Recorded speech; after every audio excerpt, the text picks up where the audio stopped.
Bonjour. Eh bien, dans la suite de la vidéo précédente, quelque part, où on disait que la philosophie c'était protéger la vie, je viens de rencontrer mon ami Gilles. Salut Gilles. Salut. On s'est rencontrés il y a pas mal d'années dans un atelier d'écriture animé par un ami qui vient de partir dans l'autre monde et on le remercie, dans une maison des habitants de Grenoble. Et on parlait du virus, des vaccins, etc. Et puis voilà que Gilles m'apprend qu'en 2009 ou 2010, Voilà, eh bien, il avait testé le Tamiflu et que ça avait été très dangereux. Tu peux nous expliquer, Gilles? voilà. Ça a commencé par la grippe normale, quoi. Donc j'ai appelé mon médecin qui est un ORL, docteur Bono. Et donc pour lui, bon, normalement la grippe, elle se soigne avec du paracétamol. Et là, cette fois, il m'a pas prescrit du paracétamol parce qu'il était convaincu que c'était la grippe, la fameuse épidémie, je crois que c'était la Vière ou la H1N1. Enfin, Voilà, en 2009-2010, voilà. c'était plutôt automne 2009 ou hiver 2010? C'était en hiver, hein. Ouais. Ok, Ouais, voilà. ouais, Ça, ouais. ça a culminé novembre, décembre. Ouais, ouais. Ouais. Et donc je me faisais soigner une fois par mois chez lui, j'avais un suivi pour mes problèmes de sinusite chronique. Et donc comme je le voyais une fois par mois, bon, j'avais une ordonnance régulière pour tout un mois. Une ordonnance qui était très efficace avec lui. Et donc là, bon, il m'a prescrit le Tamiflu. Alors, c'était sous quelle forme? Parce qu'à l'époque, on parlait beaucoup du vaccin, Ouais, dont le détenteur des droits n'était autre que Donald Rumsfeld. Hein.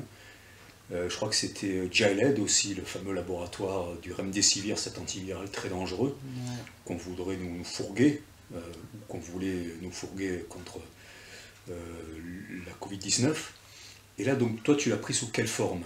De cachets, des gros cachets marrons à avaler.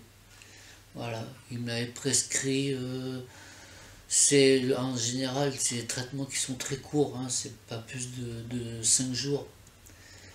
Et donc, je devais en prendre un le matin, un le soir. Et donc, au bout de 3 jours, ça a tourné à la catastrophe, quoi.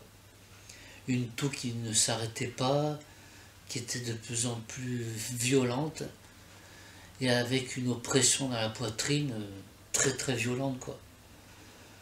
Bon, j'ai vraiment cru que j'allais y passer, là. Donc ça m'a fait très très peur. Ça a duré combien de temps? Ah, ça a duré le temps de prendre le Tamiflu, quoi. Ouais, c'est-à-dire plusieurs jours. 3 jours, quoi. 3 jours. Au bout de 3 jours, les symptômes, les effets indésirables, comme on les appelle, ils ont été immédiats, quoi. Et donc, C'est-à-dire, ils ont été immédiats dès le début et pendant les non, 3 jours. au bout du 3e jour. D'accord, ok. Ouais. Et ils ont duré combien de temps? Dès l'instant où j'ai cessé de le prendre, ça s'est arrêté. D'accord. Et tu te rappelles combien de jours tu l'avais pris? 3 jours. 3 jours. Donc, Ouais. ça a mis 3 jours à se déclencher et Mm. tu l'as pris pendant 3 jours. Ouais, ouais. Et justement, je me rappelle, c'était un matin que ça m'a pris, quoi. J'ai une toux, mais qui ne s'arrêtait pas, quoi. Je comprenais pas, j'ai dit, mais ça devrait s'arrêter. Surtout une grippe normale, avec du paracétamol, elle s'arrête assez vite, hein. Normalement, c'est 5 jours. Et là, ça continuait, puis ça empirait. Et donc, je l'ai appelé au téléphone, et il m'a dit, bon, viens tout de suite me voir. Heureusement, il était pas loin de chez moi, rue d'Enfer Rochereau. Je rappelle qu'on est à Grenoble. Voilà, Grenoble, moi j'habite pas loin de la rue d'Enfer Rochereau. Ok. Ah, D'accord. Ne dis ah, pas exactement où tu habites, on sait ouais, jamais si les laboratoires Gilead ouais. veulent te faire taire. Parce que le médecin est décédé depuis. Oula, docteur Bono, sa dernière ordonnance, elle est de, je crois, de 2012. Je l'ai gardée d'ailleurs. D'accord. Il n'est pas mort écrasé par une voiture noire. Non, non, c'est D'accord. Faut avoir une trop crise parlé. cardiaque. D'accord, ok. Bon. Enfin, Ma dernière visite, je me rappelle, quand je l'ai vu, ouais, j'ai trouvé très très fatigué, quoi. D'accord. Ouais, épuisé. Et donc, il m'a... Il a eu très très peur, hein. Il m'a dit, voilà, tu dois me faire une pneumopathie. Donc il a eu très très peur et il a fait vite une ordonnance pour faire des radiographies, quoi. Et il m'a dit, va vite faire des radios, je veux savoir ce qu'il y a, quoi. Heureusement, il n'y avait rien. D'accord. C'était, bon... C'est-à-dire, il n'y avait pas de pneumopathie, mais est-ce qu'on a découvert quelque chose physiquement par rapport à non, cette réaction au Tamiflu? la radiologue, elle a rien trouvé, quoi, dans les poumons. D'accord. C'était apparemment la réaction, quoi. Mais une réaction quand même violente, hein. Mhm. Et donc, bon, il n'y avait pas de... Elle n'a pas vu de zone d'ombre dans les poumons, rien, quoi. Donc... Mais si tu avais été asthmatique ou si tu avais eu des faiblesses, ça aurait pu peut-être être encore plus grave. Heureusement, et encore, bon, je me faisais soigner pour de la sinusite chronique, même rhinopharyngite chronique, donc j'avais la totale. Mhm. Et ça continue d'ailleurs, hein. Même si je vois plus d'ORL. D'accord. Donc, Lui est-ce qu'il a fait un rapport direct entre le Tamiflu et ta réaction? Est-ce qu'il t'a exprimé ça? ouais, il m'a jamais rien dit là-dessus, hein. D'accord, ok. Ouais. Mais bon, il a vite compris que ça venait de là, quoi. Mhm. Ouais, donc, Il t'a dit d'arrêter? oui. Ok, il t'a dit d'arrêter tout de suite. Ouais. Ouais. D'accord. Il t'a dit s'il avait été en contact avec d'autres cas comme ça, de réaction? Non, apparemment, il n'y en a pas eu d'autres. C'était un médecin qui, jusqu'à présent, te soignait bien? Ah ouais, là, pour être efficace, il l'était, hein. Il te donnait des bons remèdes, hein. Ok. Et puis tu m'as dit qu'il avait aussi élaboré lui-même des remèdes plus naturels. Oui, il a fait des... ouais, des pulvérisations nasales, tu vois, qu'il a mis au point, je crois, à base de citron, enfin, d'accord. D'accord. Et puis c'est un ancien expert aussi auprès des tribunaux. Voilà. Ok. Toi, est-ce que tu as entendu parler d'autres cas de réaction au Tamiflu comme ça en tablette? Malheureusement, non. Non. Moi, Non.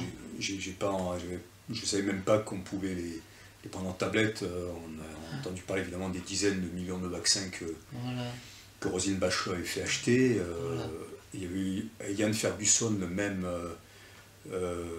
professeur de l'Imperial College, qui avait prévu des millions de morts avec la H1N1, comme il a prévu encore des millions de morts avec le coronavirus, hein, ce qu'il a invalidé d'ailleurs le jour même, enfin, le lendemain même. Mais les gouvernements avaient prévu de confiner suite à ces prédictions apocalyptiques. Alors, le Tamiflu sous forme de vaccin, c'était aussi quelque chose qui a été énormément dénoncé pour ses hautes concentrations en aluminium, en squalène, en mercure, hein, et quasiment la totalité de l'Europe était prétendue être protégée de la grippe H1N1. Je rappelle, on l'appelait aussi la grippe A, mais au départ c'était la grippe porcine. Ça serait déclenché dans un élevage industriel de porc au Mexique. Ceux qui détenaient les droits, j'ai parlé de Gilead, il y avait Rumsfeld aussi derrière, Donald Rumsfeld, secrétaire d'État américain à la Défense, donc un marchand de mort. Et ensuite, c'est les laboratoires Roche donc, qui ont eu les droits. Et il a fallu 3 ans d'enquête de la part des gouvernements. On trouve ça dans le livre de Jean-Dominique Michel, Covid, Anatomie d'une crise sanitaire, pour démontrer qu'en fait, il n'y avait aucun effet positif au Tamiflu, au vaccin du Tamiflu. Mais les États étaient peut-être trop occupés à faire autre chose, ou comme ça n'avait pas été une hécatombe, ils n'ont pas attaqué parce qu'il y a eu extrêmement peu de morts avec la grippe H1N1. Mais ce que tu dis, c'est vraiment à mettre en perspective avec ce que nous vivons aujourd'hui, les vaccins qu'on voudrait nous donner, ou un antiviral comme le Remdesivir, qui vient là aussi de Gilead, comme articule bien le professeur Raoult, pour faire comprendre comment ça s'écrit. Toi, quel est ton point de vue aujourd'hui par rapport au vaccin, toute cette tout ce à quoi on voudrait nous préparer par rapport au coronavirus? Ben, je suis convaincu que, enfin, sans que j'entende d'autres échos ailleurs, que, bon, j'écoute pas mal les infos ou les débats sur France Culture, qui sont très intéressants. Récemment, il y a eu un, un débat avec Christine Ockrent sur France Culture, dans son émission du samedi matin. Et là, il parlait du vaccin, et bon, ils sont tous acharnés là-dessus, quoi, comme des dingues. Qui désirent le vaccin. Ah oui, alors, on se rappelle que Christine Ockrent est la fille d'un cadre de l'OCDE, belge d'ailleurs, elle a toujours la nationalité belge. Elle a été en conflit violent avec RFI et je crois TV5 Monde pour des affaires d'espionnage et d'autoritarisme. Membre du groupe Bilderberg, extrêmement proche des néoconservateurs américains, avec leur projet de Grand Moyen-Orient et de régner sur le monde en gros, quoi, et la destruction du Moyen-Orient. Donc finalement, c'est pas si étonnant que ça. Hein. Il y a aussi Kouchner, son époux, avec le devoir d'ingérence humanitaire, hein, que ne cautionne pas du tout beaucoup d'humanitaires d'ONG. Voilà, donc c'est pas si étonnant que ça qu'une personne comme Christine Ockrent, finalement, soit aussi, comme tu dis, acharnée en faveur du vaccin. Ouais. Puis bon, ça a confirmé ce que je pensais depuis le début. Parce qu'il y a un moment où je réfléchis dessus depuis le début de tout ça, quoi. Depuis le mois de mars, quoi. J'ai même rédigé quelques papiers dessus, des réflexions, et je suis convaincu que derrière, il y a une énorme entreprise de destruction, quoi. D'enrichissement, de destruction, voilà. D'asservissement. Voilà, ouais. Effectivement, les scandales pharmaceutiques sont nombreux, ils sont on rend rarement justice comme il se doit aux patients, on ne rembourse pas les États, souvent c'est les États qui payent, Voilà. en fait, les industries pharmaceutiques, quand il s'agit de rembourser les dommages, en fait, donc, voilà. Ce qui est absolument dingue, alors que souvent, déjà, les études ont été financées en partie par l'État, des médicaments remboursés par l'État, donc c'est une terme d'entreprise de raquettes. Ouais, ouais. Ouais, ça également, quoi qu'on en dise, on parle de pays démocratique, mais on peut en douter, vu que la plupart n'ont pas hésité à prendre des mesures quasi dictatoriales, quoi. Oui, et puis à imposer avec des tests PCR qui détectent des traces infinitésimales de Covid, c'est-à-dire qu'on a pu être en contact comme on avalerait une bouffée de tabac en passant devant un groupe de fumeurs. D'ailleurs, l'inventeur des tests PCR qui est décédé cet été, justement d'une pneumopathie, justement, disait en 97, c'était sur une chaîne américaine, que le test PCR en fait pouvait permettre de détecter à peu près tout, et que c'est absolument pas qu'il permettait de savoir si on était malade des choses qu'on avait détectées. Et donc là, avec ce système PCR, on amplifie énormément la trace du coronavirus en prenant un échantillon, puis en multipliant, je crois, plus de 20, et après on peut avoir l'impression que la personne est malade, alors qu'elle n'est absolument pas malade, elle porte juste des traces de ça, qu'elle n'est pas malade, elle n'est pas contagieuse, elle est asymptomatique, et donc c'est sans aucun réalisme qu'on est en train de prétendre à une deuxième vague, alors que les spécialistes disent que non, il n'y a pas de deuxième vague, surtout pour un virus en cloche. En plus, ça ne s'est jamais vu des gens aussi compétents que le professeur Raoult, qu'Alexandra Henrion-Code, une généticienne, ancienne directrice de recherche à l'INSERM. Voilà, donc tout ça, effectivement, c'est vraiment une entreprise de manipulation et d'asservissement et de mise en danger. Il y a deux médecins urgentistes qui se sont élevés aussi, Patrick Pelou, et puis le docteur Prudhomme, qui est d'ailleurs syndicaliste CGT, et tous les deux, ils disent, mais il faut arrêter quoi, cette répression. le docteur Prudhomme, il a dit d'abord, ça ne sert à rien, on affole les gens pour rien, nous, ça nous empêche de bosser en plus, et il a dit, on arrive à le soigner, quoi, on maîtrise la chose. Tout à fait. Voilà, donc, et même Raoult, il a redit, il a dit, il faut arrêter de plonger les gens dans cette peur, quoi, dans la panique. Il a dit, ça ne sert à rien. Bien sûr, bien sûr. Bien sûr. Et il a dit, dans un entretien à CNews à la mi-août, qui est-ce qui voudra se faire vacciner contre un truc qui tue pas? Oui. Voilà. Ok.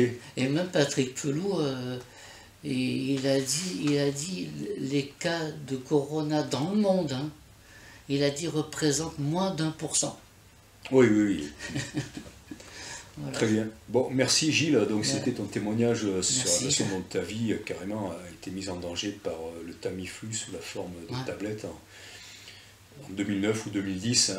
Voilà, c'était pas du tout par malveillance de la part de ton médecin, c'était juste que voilà, il y a des choses très dangereuses. Ça, ouais. Voilà, il y a des choses très dangereuses qui se baladent dans l'industrie pharmaceutique. Ouais. Merci. Merci.